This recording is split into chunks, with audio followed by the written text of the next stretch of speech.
Good morning Texas. Firstly, thanks for inviting me to come here. It was literally snowing as I left London a couple of days ago, so yeah, it's fantastic to be here in the warm. So I'm going to talk you through the work that we've been doing in the UK, particularly for a couple of clients, but I'll explain how we're starting to scale it up to a very large level now, to sort of government level. So Bridon Wood's company, we were set up 23 years ago, specifically to look at how manufacturing does the things it does and how we can start to import some of that knowledge, some of that learning into construction in the sort of broadest possible sense. I'm sure you know the statistics about construction productivity has been flatlined for 60 years in the UK particularly, but I think in other markets we haven't got enough skilled people in construction. The ones we have got, there's a very aging demographic, so we're about to lose a lot of them. We've then got Brexit to contend with, etc., etc. So construction generally is terrible, which I don't think that's controversial to say. At the same time, UK's got about a £600 billion pipeline of investment in major infrastructure over the next 10 years. So we're building more roads, schools, houses, power plants, transport networks. So we've got a sort of terrible industry that's not fit for purpose, and then a massive need to do loads of things very, very quickly. United Nations predicts about 2.5 billion people or more people will live in cities by 2050. So that is a huge amount of global infrastructure that needs to get built very, very quickly, and the tools we're currently using aren't quick enough, aren't good enough. So Brian's talk I thought was fantastic, all of that kind of generative design, using the tools better. We get a lot of the same questions actually around, aren't you doing people out of jobs with your clever ways of working? Actually, that's not the problem. The problem is we haven't got enough people, we haven't got enough capacity to do the things we need to do without using these kind of better tools. So this is a snapshot of 20 odd years of things we've been doing in various sectors. I think the thing to note, there's no one system, there's no one particular approach that we've used. All of these are tailored to client-specific demands. So sometimes we use big volumetric modular things where the client driver is all about speed to market or fewest people on site. So some of these are things at airports where obviously working hours airside are incredibly restrictive. Some of these things were data centers where speed to market was the thing that absolutely drove people. So we use some volumetric, we use modular, we use componentized, we use systemized. We have a whole range of a palette of techniques we've developed over 20 odd years. We're also agnostic with regard to materials, so we use concrete, we use steel, we use flat timber. So we don't have any particular preference. What we try and do is really understand the client's drivers, really understand the problem statements, and out of that, the building design starts to reveal itself, and out of that, the components start to reveal themselves, so we kind of let the process take us where it needs to. I won't dwell on these because I'm sure you can get the slides after, but you can see on the right-hand side is some of the kind of the savings. So, 20-30% quicker, 20-30% cheaper, massive chunks of work taken off-site. So not left to poor productivity people doing things on site. As much as possible, we try and do things in a factory or create factory-like conditions. So the savings are, they're big, they're real, and we're starting to get to a point now, which I'll explain at the end, where we're massively scaling this up. So at the moment, this has tended to be for individual clients, but we're working with the UK government now to sort of formalise this and actually get it across all government spend, that's suddenly going to start to give us the scale that we properly need to get into the manufacturing space. There's some other examples. As I say, you can have a copy of these slides, I'm sure, after the fact. The other thing that's vitally important for us is the digital physical link has always been really important. And you can see from Brian's talk, it's getting stronger, it's getting increasingly powerful. So I was actually a member of the UK Cabinet Office BIM task group. So when the UK government decided to adopt a level 2, BIM level 2 as we call it, I was part of the team that predicated that and then helped to implement it. So we've always used 3D tools. We were using automotive software long before BIM was a thing, and eventually people started giving it a name, and then we kind of got involved. But I will take you through some of the things we've done, and you'll start to see how incredibly linked now the physical and digital worlds are getting. So we'd always said to the UK government, BIM on its own isn't the thing that gets you the big savings, the big benefits. It's a facilitator of a load of things that will come after that. But you've got to get at the hang of BIM and working in a very digitally enabled way to unleash all the other things that come after it. So BIM was only ever intended as a stepping stone into the future. So we'll look at some of those. So these are the sectors we work in. So we're an integrated design company. So I'm an architect by training, but it's increasingly hard to tell. So over 20 years, we ended up firstly get our own mechanical, electrical, structural engineers, because to do the things we wanted to do, we realized we had to be completely integrated.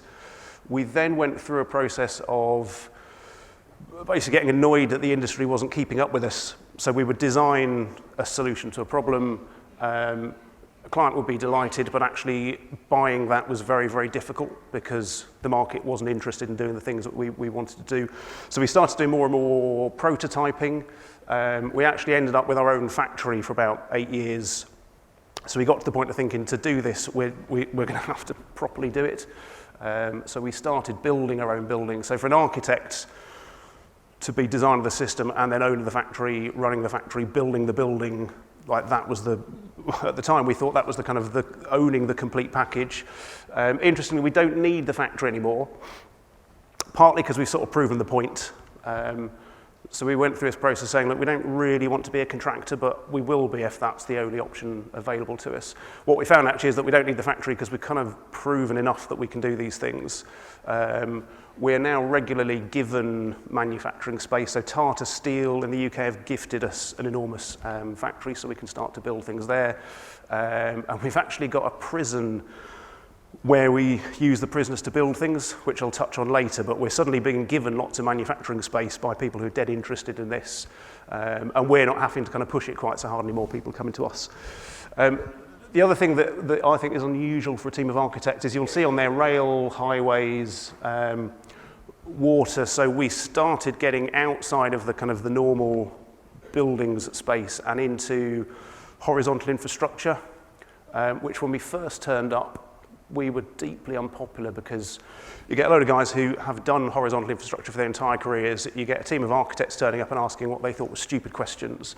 But actually what we found is the fact that we didn't know anything about those sectors was enormously powerful because we didn't take anything, we didn't follow the rule book on any of these things. We started from first principles saying, why do you do that? Why do you do that? Why do you do that? So I'll show you some of the stuff we're doing in rail and highways particularly because I think it's some of the most interesting stuff we're doing at the moment, and it's probably having some of the biggest benefits where we're coming into sectors that really don't understand some of this stuff and starting to push them. So I'm going to use pharmaceutical as the sort of demonstrator of what some of this looks like end to end, and then I'll skip out and I'll show you some of the highways and some of the rail stuff. So we started doing a thing probably 10 years ago now.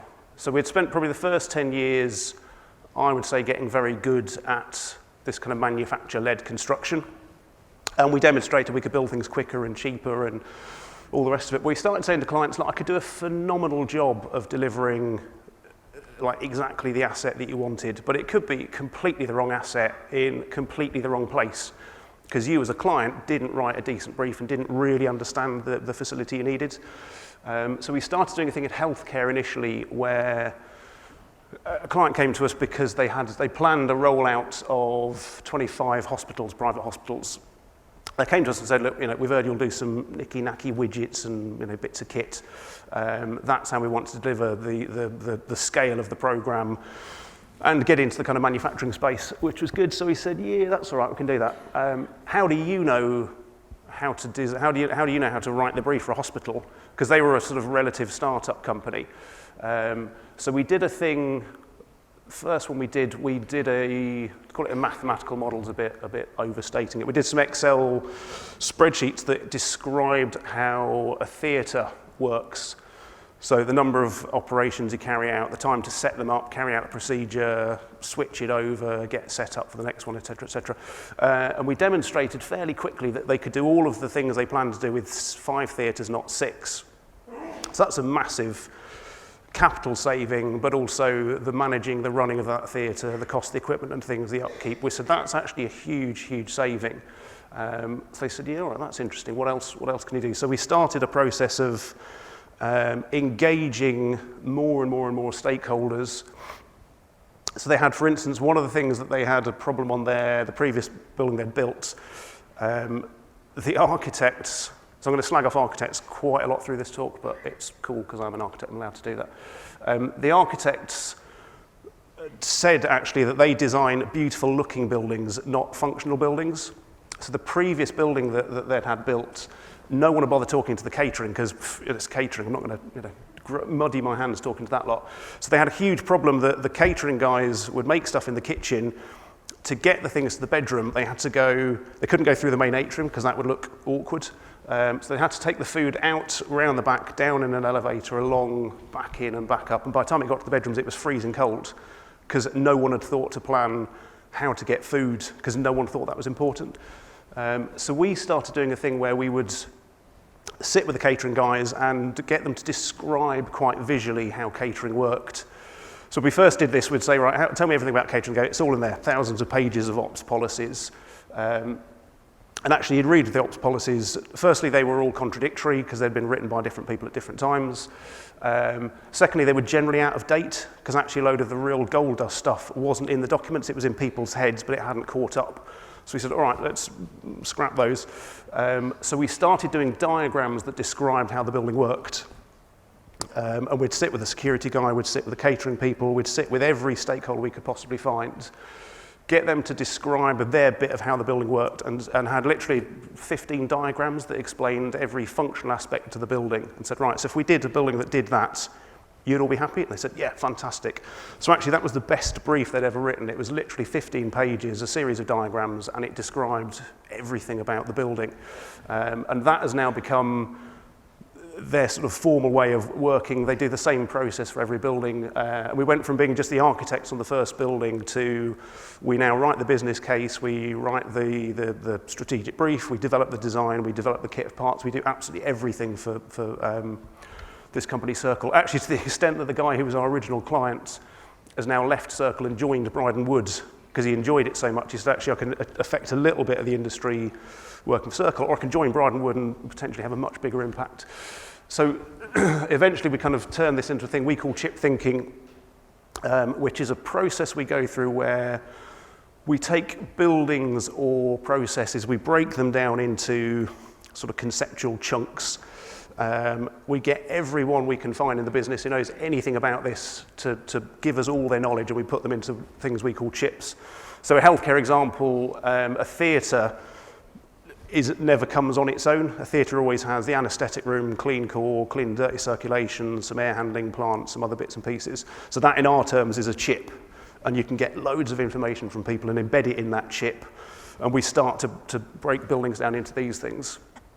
So chip thinking is a process. We do it particularly an awful lot with GlaxoSmithKline, where we gather all these people, analyse all their data, and Brian kind of touched on this earlier, and then visualise that and then start to help people make better decisions. Because what we found actually is you get loads of different stakeholders who've all got an incredibly deep knowledge about a really tiny little sliver of the business. And obviously they think that their view is the most important, and they don't really understand, who the other stakeholders are. They don't speak their language. They find it very hard to communicate. So chip thinking was a way of dragging all this data, putting it together, and then playing back to customers or clients more about their business than any individual stakeholder knows. And it's been enormously powerful for us, to the extent now we started doing a thing probably 5 years ago where we started giving GlaxoSmithKline free space in our office on the basis that we guessed that actually having the client in the room all the time, what it would do for our productivity wouldn't more than pay for the space, which has completely turned out to be true. And GlaxoSmithKline have now had a continuous presence in our office for four or 5 years now. So they came in, they never left. And it's a shifting cast of people because they come in with new problems. But actually, it's been the best way we found of working. So more and more of our clients now literally move into the office. We form teams that are made up of some of our people, some of their subject matter experts. We get the world's leading chemists from Glaxo parked in there. And the speed of iteration and what it does has been absolutely phenomenal. So I'm going to show you the kind of scales at which we work. This is So Glaxo don't come to us with a brief anymore, they come with a problem statement, which is nice because it's the kind of, before the project's even a project, they come and talk to us and say, right, I'm looking at this topic. So this was part of a study we did. There's an initiative that Glaxo have got called Africa 2020. So they want to get to 80% of the African population by 2020, and that was it. That was the problem statement. I was like, go on, lads, off you go. So we started building mathematical models of Africa, looking at population growth, global, the population centres, infrastructure, manufacturing capability, running, as Brian alluded to earlier, kind of endless scenarios around what do you do with Africa? Do you bring in finished products and ship it? Do you bring in raw materials and make the thing? Do you bring in semi-finished things and package them? What do you do in Africa, and what's the market? How do you get to the market? Where do you build the thing? So there was a huge amount of analysis that we went through to understand what to do, and I'll come back to it later and show you what the kind of physical output looks like, because it's cool. This is the kind of next level down. This is a particular set of assets, Harlow, for Glaxo. So project sponsor turns up with 50, 60 million pounds to commission a building. We ran a load of analysis. So the top one is looking at usage patterns of the existing facility, and then the bottoms ones are looking at density of usage and the type of usage and things. So we ran a whole load of analysis around how they run the existing assets, and basically proved that they didn't need to build the new facility because they had loads of latent capacity, they just didn't know how to unlock it.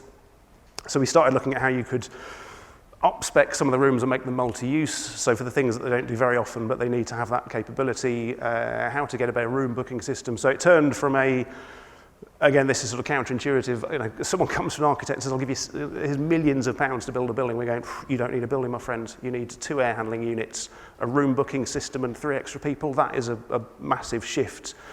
But actually now we convince Glaxo not to build more buildings than we let them build, which again sounds a bit weird, counterintuitive, but actually what that builds in terms of their trust in us is, you can't generate that any other way.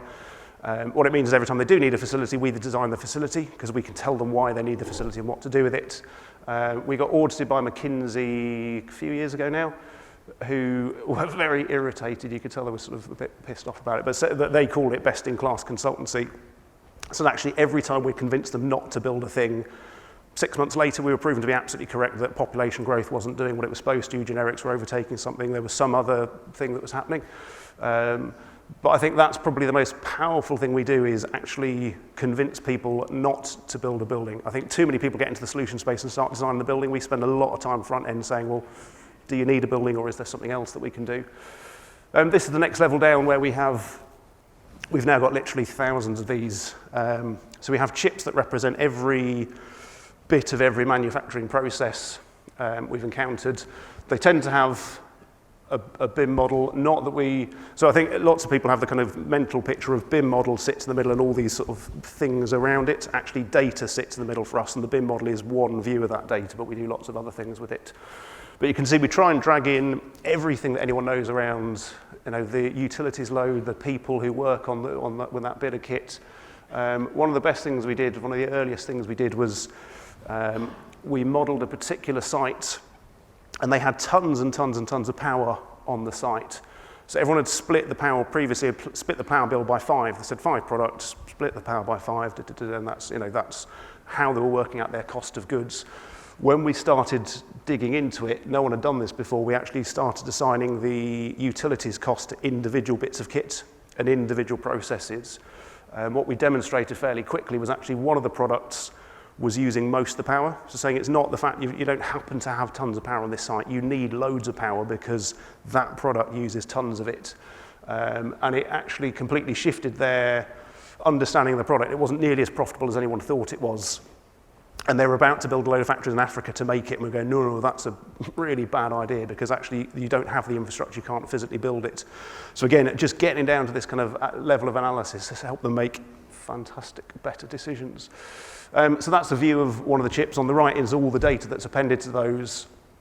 On the left, that's the kind of the visual view that we have. So we use these in the VR space, so you can literally stand and select ships and put them together. You can model processes now incredibly quickly. you plug them together, and then you start to get, you can test, as Brian talked about earlier, you can test endless situations, scenarios. So this is how chips work. This is what they look like. So this is 3 products being made for Glaxo. So goods come in, they get stored, they get turned into products, they get stored, and they go out the door. So at this level, you can imagine you can test thousands of scenarios because it's dead easy to shift things around. So we can see what happens if you have more storage but fewer vehicle movements, or vice versa. We can plug different lines in and see what the impact is. Some of these chips are proper chips or proper bits of kit, and we have live data from them in use that sits in the chip. Some of these are chips that don't exist yet.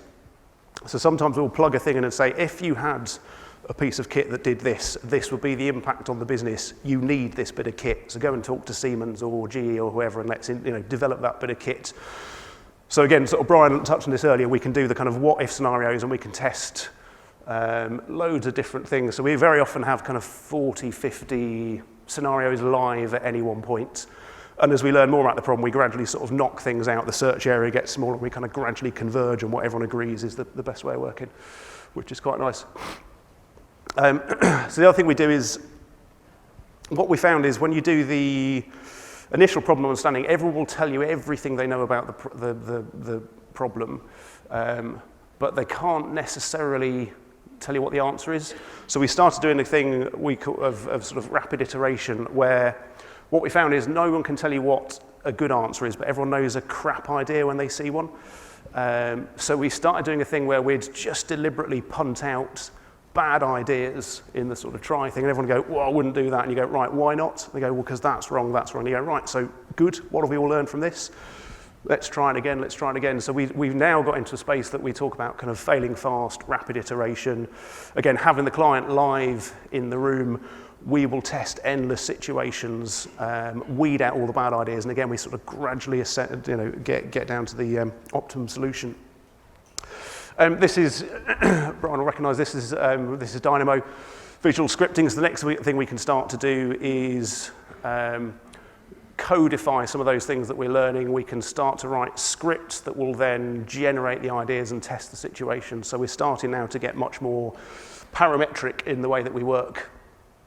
So this is a precious metals refinery project, but each of those boxes is a bit of kit. It's a step in the process.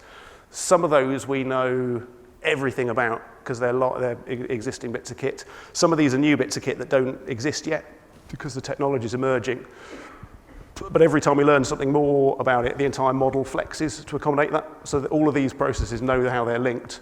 So if that box in the middle turns out not to be a tall, thin thing, it's a long, thin thing, everything will flex and move around in the model. And it allows us to work with massively different levels of understanding. So some bits we can work in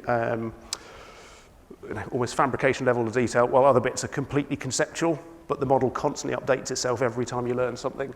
So we then plug a whole load of processes together, and it starts to self-optimize.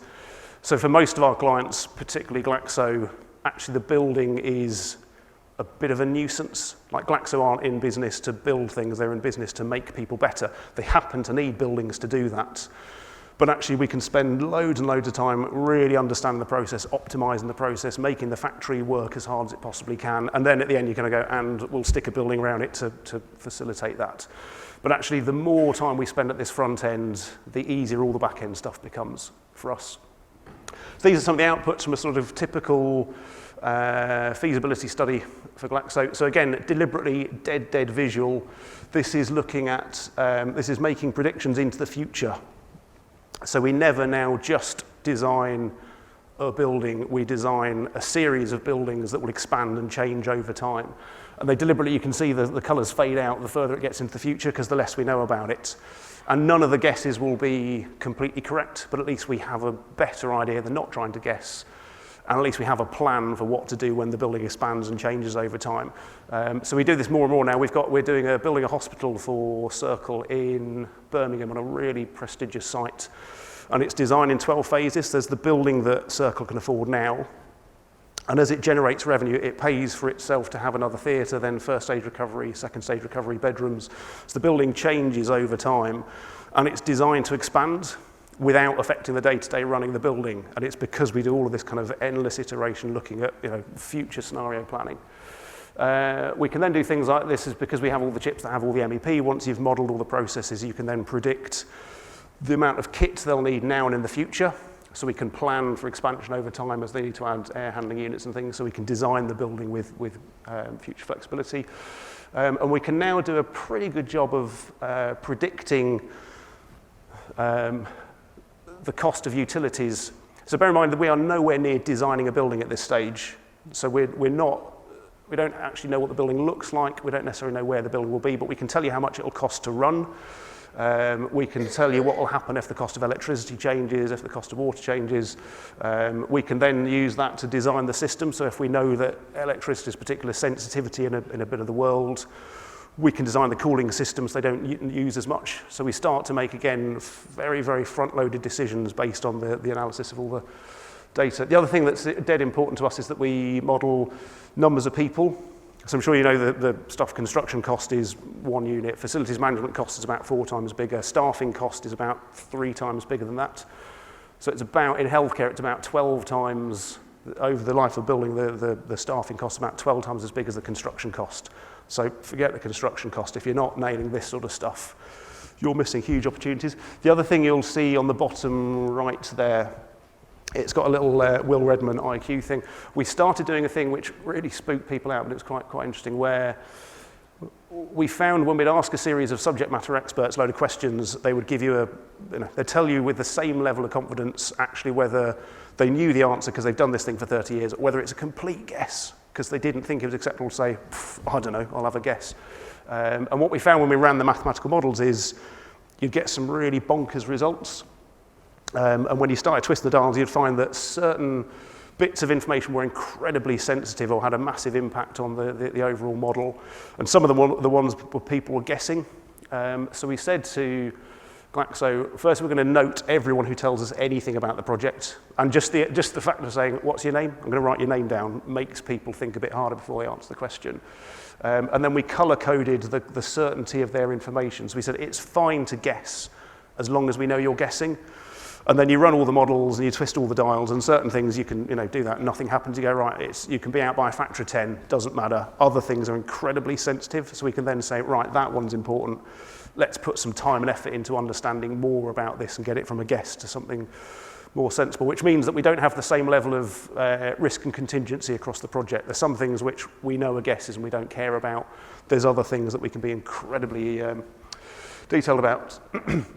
So that's a kind of summary. We get a load of data, we do a load of modelling stuff, and it spits out lots of super visual insight information that then everyone can buy into.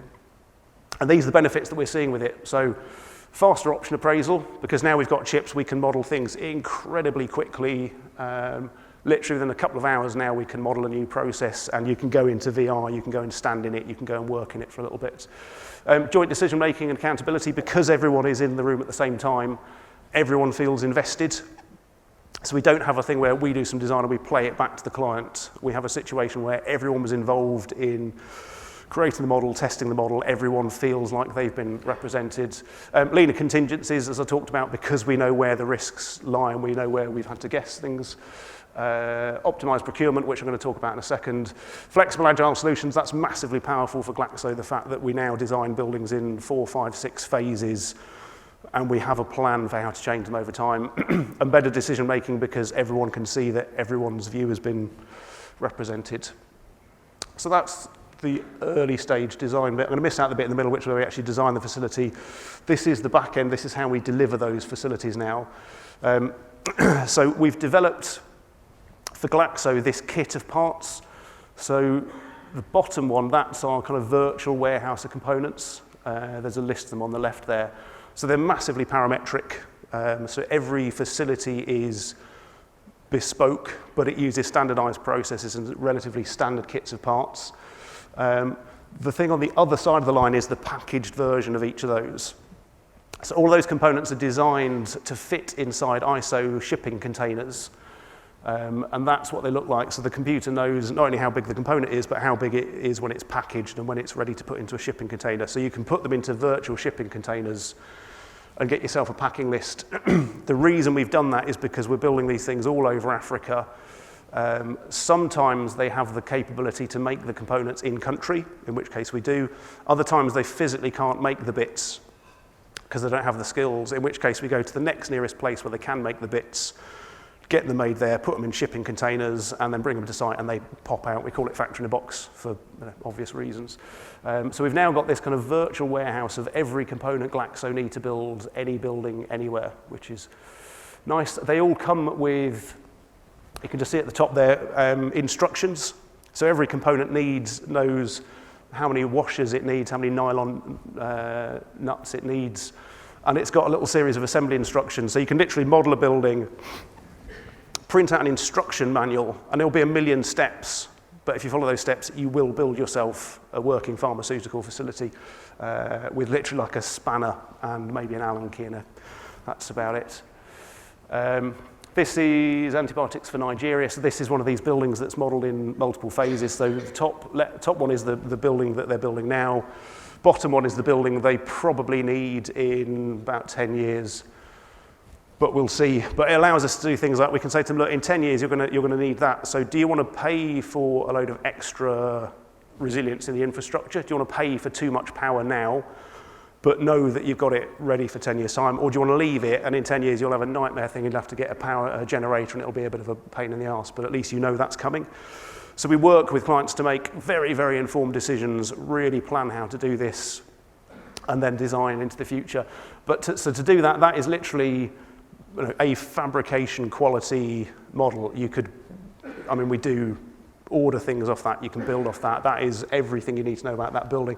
To model those 3 phases took 2 people 2 days, because they literally get the brief, they go into the warehouse, get the components, bang it together, and 2 days later you'll have a completely fully functioning fabrication quality model. That's cool, that's quite slick, I'll say it myself. We can then, the guys who build those models then take the model apart step by step and put the components into virtual shipping containers, which gives you a list of the actual components you need and the sequence in which they need to go in shipping containers. They arrive on site. It becomes a logistics problem. They arrive on site in the order that they're needed. So some of these bits of Africa, things get nicked all the time. So the fact that we have things turning up in shipping containers that immediately get bolted onto the building, nothing sits around, nothing gets stolen, there's nothing to take. That's, again, incredibly powerful. It means that these projects get delivered on time and on budget. It also means we can decide where in the world to buy all the bits. So we can go to anywhere in the world and start to buy them. This is how the iPhone is made. This is much more like a manufacturing supply chain now, where we can pick and choose where we buy things. Logistics takes care of getting things in the right sequence, and then we get assembly on site. So this is the kind of getting into the manufacturing space. The other thing we do everything in VR. So we now teach the people who will build the buildings how to build the buildings in VR. We also get people to work in VR. They work a few virtual shifts. So we get some phenomenal feedback from people saying, actually, I need a vision panel there and that bit of kit's in the wrong place, that we know the buildings will work. But for Glaxo, it means that when these buildings go live, they are instantly massively productive. There's no learning curve because people have done that in the model. So literally the day they switch these buildings on, people walk in and go, oh yeah, that's where I always gown up, that's where I always do my scrubbing up, that's where I always go to work. So they just walk in and off they go. So we have a training program in our office for people that are learning how to use a building that won't exist for 2 years, but the day it does, they'll know what to do, which is cool. So this is, on the left is one of the models. On the right, that's the prototype that we built some work at GMP clean space to prove it worked. That's what the model looks like. There's no post-processing on that. We use Enscape as our rendering engine, but you can imagine when you go into the model with the goggles on, that's about as close to reality as we're going to get for the time being. Notice also the color components. This is who builds these. These guys are Gurkhas, so they are ex-British Army. So not construction people, no construction experience whatsoever. They can kill people, which is useful sometimes. But we literally take these guys, they got trained up in the model, and then they go and build these things. So this is why UK government's dead interested in this now, because we're taking literally low-skilled people, 2 hours training, and they will build you a completely functioning pharmaceutical facility. And we're doing this now with, we've done it at the airports, we're doing it on prisons, we're doing it on more and more now. We're massively tackling the skills gap in the UK productivity by just taking people, and in the way that cars aren't made by mechanics and engineers now, they're made by competent people who are trained up. That's what we're doing in construction. Here's how we do it, or one of the tips. So on the top left, one of the automated outputs from the model, because all those components know how they're all connected, there's a color coding schema. We then physically color paint the trusses. Actually, now we put it on a laminated strip and just stick it on, but at the time, Jim, bless him, went and painted them on. We then give them colored brackets, and then they literally go along, and if it's a yellow bar, they put a yellow bracket, purple bracket. So they don't stop to think, they don't measure, they don't cut things, they literally just bolt things together in sequence. We put data matrices on every component, so we can track the entire process from manufacture, packing, unpacking, putting it together, so we know where every component's been, where it's been used. So we're starting to build up more and more of a data set. And again, because of the chip thinking, you can imagine all that data goes straight back into the model. So the next model is better and tells you more accurately how long the thing will take to build and where to buy the bits. We do things like this. We have standard operating procedures or guided instructions, which manufacturing does really well. We append it to the QR code. So some of these sites people can't read, but they've all got a smartphone. So I'm sure you know that Africa's kind of skipped landlines and went straight into mobile stuff. So actually, if you can't read, it doesn't matter. You literally ping the thing with your phone, and it says, right, you will need a spanner and a friend. And then you follow the instructions, and you just keep doing that, and you will build yourself the building, which is quite nice. That's a shot of the prototype. One thing you'll notice, actually, all of that, the walk-on ceiling is all made at this height. So we build it at that height. No one works at height. Everyone puts their stuff on, and then we jack the entire ceiling goes up in one hit. So sometimes we use pneumatics, sometimes we use block and tackle, and it takes ages, but they just stand there and the entire ceiling lifts. So there's no working at height. It's incredibly safe. We've never had any lost time incidents, any sort of injuries. Particularly in bits of the world where they don't really have a health and safety culture, you sort of have to bring it with you. So we said to Glaxo, you can't have a situation where people are dying on your sites in Indonesia or wherever just because that's a thing in construction. You've got to kind of set the standard, which they're completely buy into. And then we've got the data set, so we can see every component, we can see where it's been, we can see what happens. These are some of the stats. I think the middle one, 75% reduction in labour, that is massive. So that's 75% fewer people, and then they are incredibly cheap people because they're not skilled craftsmen, they're not artisans, they're people we've trained up, and then they're massively productive. So actually the true cost of labour is a fraction of what it would be. And we're now cost neutral to build world-leading kind of top quality pharmaceutical facilities in the middle of Africa where they don't have any capability to do that normally because we bring everything with them. And then, the buildings, we think they look beautiful as well. They're architecturally interesting, so they're not just, dull-looking sheds. This is Stevenage. Obviously, it's a bit of a bland photo, but we couldn't take the photo with all the kits in there because it's obviously a special kit. That's the top of that. So this is an API plant, active pharmaceutical ingredient plant this was built in the middle of a really complex live facility by literally one of our guys and a handful of the Gurkhas put this together.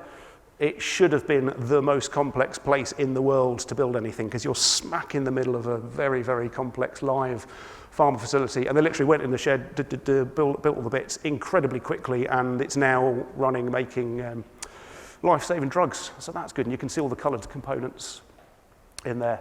Right, change of pace. I'm going to zip through these fairly quickly. This is stuff we do for Highways England.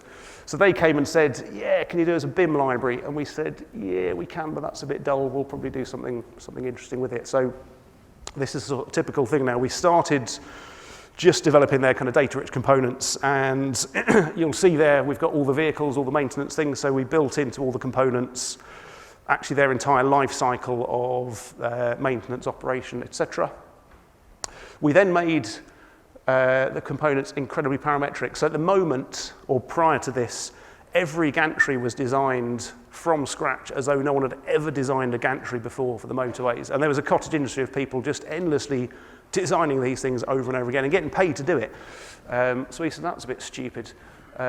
So we made the components incredibly parametric so that actually they now kind of self-populate, and it certainly annoyed the people that were getting paid endlessly to do the same thing.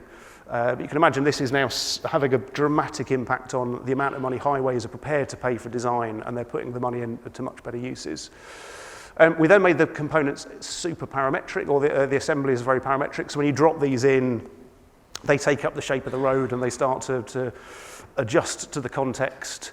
And then we did a thing which I think is really cool, actually. So some of our guys, architects and mathematicians, said all of the standards at the moment, they're dead paper-based, aren't they? We said, yeah, they are. And they said, we should probably do something about that. So they took the highway standards, they codified them all, and we now plug in a chunk of model, and it analyzes how curvy the road is, how straight, how flat it is. So it knows what the road is like, and it knows the context it's looking for. So it says an emergency refuge area, it wants to be on a straight bit of road, because you don't want to be on a curve. It wants to be on a flat bit of road, so you're not banking into it, breaking into it. So we can analyze the entire road network. We can look for certain features. We can then get the components to self-populate. So it drops all the components in as best it can, and then you can go into the model straight away and you can tweak it and you can move the components around to get the fine-tune them. We then get tons of data that comes out of the models, and then we get the same data coming out of the live sites. So we're now starting to gather data from actual sites, feed it back into the design process, and it gets quicker and quicker and slicker in the way that it puts these things together. And we can now run this. So when we did the proof of concept on that, I've just put that on because otherwise the screen goes blank. So when we did the proof of concept for highways, it took a little team of architects, mathematicians, literally after they'd done all the coding, one day to do a stretch of motorway, probably a couple of 100 kilometers of motorway. And everyone said, yeah, that's pretty good. It was out. So we did it as a proof of concept because someone else had already done the actual design. So our model was different to theirs by one gantry. So it was like 99.5% correct. And we would have spotted the gantry needed to be put in when we did the kind of the virtual drive through. Someone said, yeah, all right, that's, it's pretty good, it's pretty quick. We said, no, it took our guys one day to do that. It took the other team 40 people 6 months to do the same job. So that's not a slight improvement, that is just a completely different way of working. And actually the mathematician was going, why are we just doing this stretch? Just leave it running overnight, we'll do the entire network. I'm going, yeah, good shout lads, do that. So now highways are starting to roll this out, and yeah, it's dramatically changing the way that highways approach these things. And it's a huge shift. And you then plug that into stuff that Brian was talking about, and you can see that this is starting to ramp up. This is the last thing I'll talk about now. Crossrail tunnel cladding, just because it's cool, we love this. So Crossrail's the huge new east-west route that runs under London, because we didn't have a sort of particularly good east-west connections. We were working on just the architectural cladding that you see as a passenger. So when you come down the escalator onto the platforms, this is what you see. It's beautiful, actually. So we were given the design intent, and it was bonkers. It was unbuildable, effectively. It was incredibly heavy. Every panel was a mechanical lift, which, bear in mind, you're in a tunnel deep under London. That's not a great starting point. So we said, right, actually, the design intent is that face that you can see. Everything behind that is up for grabs. So we threw it all away, re-engineered the entire thing, and you can see we got the weight down by about 2/3. The number of fixings, bear in mind, every one of those fixings is a health and safety disaster waiting to happen. It's a hand-arm vibration. There's a lot of fixings, and it's a big problem. We got the number of fixings down by a factor of 24, which is going some, and then massively reduced the number of components. So we did loads of virtual analysis. We then did some bomb blast testing, which is good fun if you get the chance to blow stuff up. I recommend it. To get to the point where we could demonstrate that we had the leanest possible solution. We then did a thing where, rather than fix everything into the tunnel, we said, why don't you put in a single track at the top of the tunnel and get that absolutely precisely aligned in space, and then do the same thing on the platform. So you've now got two completely fixed points in space. So you've gotten rid of all of your tolerance issues, you've got rid of all of those problems, and now suddenly we're in a kind of manufacturable space. We've then got a SolidWorks model which has literally every single nut, bolt, screw, washer, like everything is in that model, and the model drives everything now. So we have one kit of parts which is the kind of general ribs, the junction bit, if you look in the middle there, we call that a tusk. So I'll show you a tusk in a second, but those are generally bespoke, or they certainly have a very low repeatability because they take up the geometry where they've just had to weave the tunnels in between a load of existing things. So we then have a process where top point is fixed, bottom point is fixed. We make those ladder frames and they're out by kind of fractions of a millimetre. So we then put it in a jig and we put all the little fixing points on, and we get again back to zero tolerance. So we're literally working at zero tolerance. And the stats that come back from site, we are maybe like 2 millimetres out would be no one would spot it, but we'd be kicking ourselves going, oh, out by 2 millimetres. But the level of precision is absolutely mind-bending on this. There's no adjustment on the panels whatsoever, because everything is done in the model and then it's fabricated like that. So you literally clip the panels on. So one of the tests that Crossrail had was that you had to be able to strip a ladder frame and reinstate the thing in 8 hours, because they said overnight you might get 8 hours to do it. When we started building the prototypes, the guys could do it in 32 minutes, because they literally just pop them on, do the stuff, pop them back on. So that's been a huge shift. So that model then drives everything. So it talks to the SAP system, so it organises the procurement, it does the logistics, it does the pre-kitting. Everything now is done completely digitally. We happen to have to print out 2D drawings because it's a contractual requirement, but no one looks at them. They just go in the drawer in the bin. Every component is coded, so we know where every component is. It's all kind of pre-kitted. You can sort of get that from the Glaxo thing. That's the mould for a tusk. It's the big old bits of kit. That is CNC cut directly off the model. So you couldn't possibly draw that, but we don't need to. And the fact that they're a bit bespoke doesn't matter. So you model it, you check it. That then drives a CNC thing that mills out the mold. They make that and we know it'll be absolutely perfect and it'll fit like a charm, which it is. We then got a workflow where the point cloud survey of the existing tunnel comes to us. We pre-coordinate our model to make sure it's going to fit, and it doesn't because the tunnel's in the wrong place slightly, which you can imagine that would have been the change order from hell had we not spotted that. But actually we've got an automated workflow that compares what's actually there with what's supposed to be there, automatically colour filters it, and you get these kind of beautiful fractal patterns saying what's in tolerance and it's fine, what's out of tolerance but we can take it up with the components, and what's out of tolerance and needs to get changed.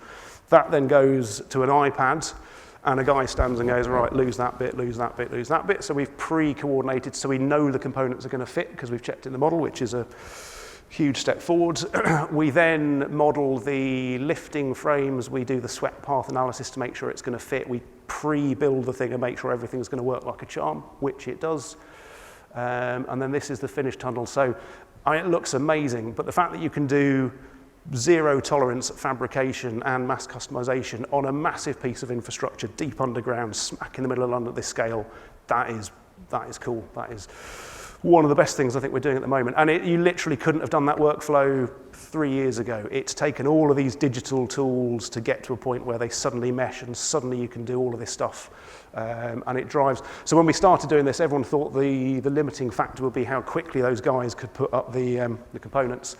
And actually what's happened is they've had to set up another factory to start making the bits to keep up with them, because this tiny handful of guys is just blasting their way down through the stations. I was going to talk about a couple other things, but I'll shut up now. I'm going to leave some time for questions.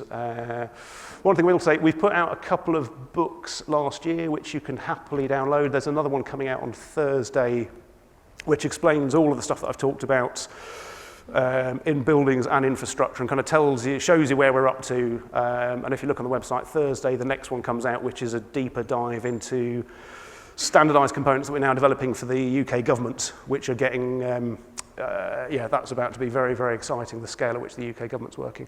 So I will shut up now and answer some questions, and thanks for listening.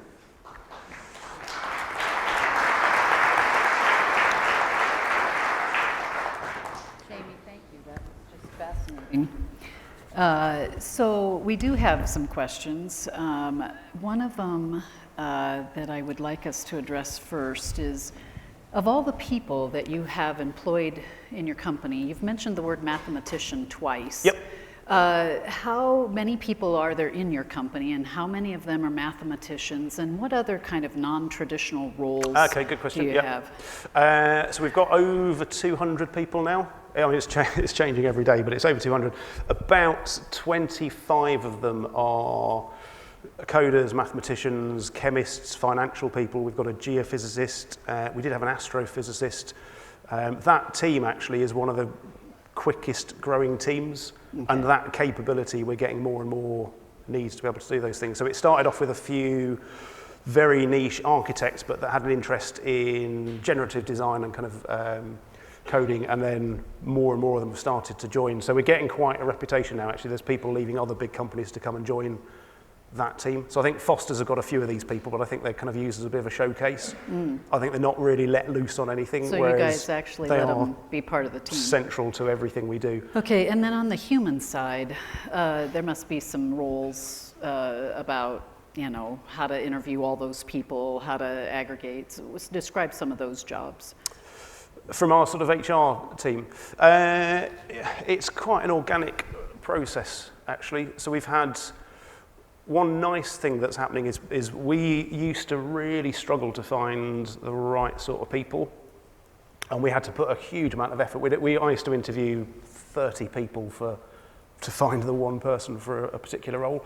And it has to actually be, it's not the HR people, it's the board, it's, you know, we are still, you know, you can't teach someone to look for the people. We've got to kind of do that and put in the effort to find people. The thing that's starting to happen recently is we're getting more and more of a reputation now. So more and more of these people are starting to come to us, which has been only over the last year or so, we're suddenly getting an influx of people who've seen some of the stuff we're doing going, oh, so I mean, it's not a traditional HR role, right? It's more of a human scientist, if you will.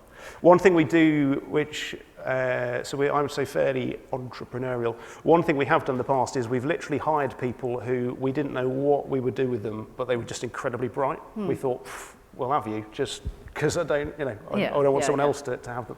So we've had people that have turned up who didn't have a clear job description, didn't really know what they were going to do, but we just kind of trusted they would do something interesting, and actually they found a niche and gone, oh, I could do a bit of this. Okay. So some of the stuff on highways, like, I wouldn't have come up with that. It was, you know, some Minecraft playing genius mathematician going, you know, I could do this, and you're going, shit, do that. Oh, that'd be awesome. So our job is to kind of let them loose on stuff and go, bring, you know, we won't think of these things because we don't know. And let me just get this straight. So you didn't even have a job description for them. You didn't have a job family to put them in. You didn't even know how to write a rec for these people, but yet you hired them. Yeah, just said, you're bright. Okay. Come and have a go. And yeah. That could work. How hard could that possibly be in our HR organizations? Okay, so then another question. We talked a bit before this about the national BIM standard and some of the work that the government's doing. What are the financial and government programs that you were able to take advantage of? And then you've talked about how you're going to replicate this in other parts of the UK government. So Ministry of Justice are phenomenal, actually, as a client. So they were the first department to get the hang of BIM. Okay. They were the first department to start using lean techniques in their construction things and start to kind of self-reflect on their own data. So they were we started work with them probably 6 years ago now. And we sort of took them on the BIM journey. And then we said, right, now you've got your BIM standards. The next thing you want to do is have kind of standard BIM components for all of your buildings because they're quite repeatable. We then said, right, the next thing you really want to do is have physical versions of those. So we're going to put you in the DFMA space. And then the last bit of the puzzle, we said we will design the prisons to such an extent that prison industries can make the bits, which everyone says, prisoners building prisons. But we go, no, that's not the point. The biggest cost in our justice system is reoffending. So the cycle of recidivism, people come out of prison, can't get a job, end up back in prison, cost £10 billion a year. So the thing we're currently doing, we've designed the new estate, new house blocks and things for the MOJ. It's about £1 billion programme. We've said that we're going to use that, the construction of the prisons to teach guys manufacturing and warehousing and logistics, so they're less likely to reoffend. And so you're building a workforce. Yeah, so we're going to use the building of the prisons to kickstart the rehabilitative thing that the prison's there to do. You go, yeah, that's enormously powerful. Right. And then if that works, which it is, because we've now got the prison making the bits, we're saying, right, next up they're going to build houses, schools, healthcare, hospitals. So then they'll come out and so we've had our first prisoner leave prison and ask if he can get a temporary license to come back into prison to finish the work and train people up. So you're going, this is amazing. This is exactly what I want to do. So you're going, right, and this is why government's taking it really seriously, because we're going, I can sort out skills gap, productivity, reoffending, I can boost your manufacturing capability, I can turn you into the biggest manufacturer, and that's your pipeline now. You do build schools, Heathrow, everything gets built like that. And I was going, yeah, let's do that. So that's what the book that's coming out this week is about. So. And then you've also open sourced a lot of things. So none of what you've seen, we don't protect anything. We've never got a patent. We've never tried to protect the IP on the basis that it's no point just us having this capability. So my favourite example is the shipping container. So the guy who invented the shipping container gave the patents for the lock blocks to industry. His view was, I bet what it will do, like more and more people start to use this, and actually everyone will get the benefit. And of course, you then get automation, and you get global logistics, and then just goes, that's it. The global economy shifts. So we've always said, actually, the more people that can do this, the better it will be for everyone. So Glaxo, for instance, is saying, look, I happen to have to build buildings, but it's a right nuisance. Actually, if loads of people built buildings like this way, I would just get mine incredibly cheap and easily, and it would just be better for everyone, wouldn't it? So all the stuff we're doing at the moment, we open source, we make available, we're giving to the government to say, just scale it up, put it out there, and then let's see what happens, which is All interesting. Right. Well, I think we'll end there and let our next speaker set up. Thank you very much. Thanks.